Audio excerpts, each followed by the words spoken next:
রেলের নিচে কাটা পড়ে মৃত্যু হলো এক বৃদ্ধা মহিলা। ঘটনা জড়িলাম কড়ইমুড়া এলাকায় শুক্রবার সকালে। মৃতদেহ উদ্ধার করে নিয়ে যাওয়া হলেও বিশ্রামগঞ্জ প্রাথমিক স্বাস্থ্য কেন্দ্রে নিয়ে যাওয়ার পর কর্তব্যরত চিকিৎসক বৃদ্ধা মহিলাকে মৃত বলে ঘোষণা করেন।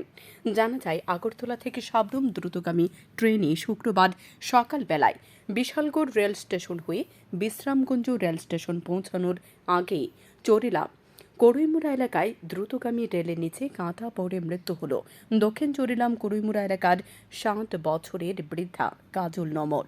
ঘটনা দেখতে পেয়ে প্রত্যক্ষদর্শীরা দ্রুত খবর দেয় বিশ্রামগঞ্জ থানায়। খবর পেয়ে পুলিশ ঘটনাস্থলে ছুটে আসে। বৃদ্ধা মহিলার মৃতদেহ উদ্ধার করে নিয়ে যাওয়ার বিশ্রামগঞ্জ প্রাথমিক স্বাস্থ্য কেন্দ্রে নিয়ে যাওয়ার পর কর্তব্যরত চিকিৎসক বৃদ্ধাকে মহিলাকে মৃত বলে ঘোষণা করেন। বর্তমানে বিশ্রামগঞ্জ হাসপাতালে রয়েছে রেলের নিচে কাটা পড়া মৃত্যু কাজল নমর মৃতদেহ। ময়নাতদন্তের পর মৃতদেহ তুলে দেওয়া হবে পরিবারের হাতে।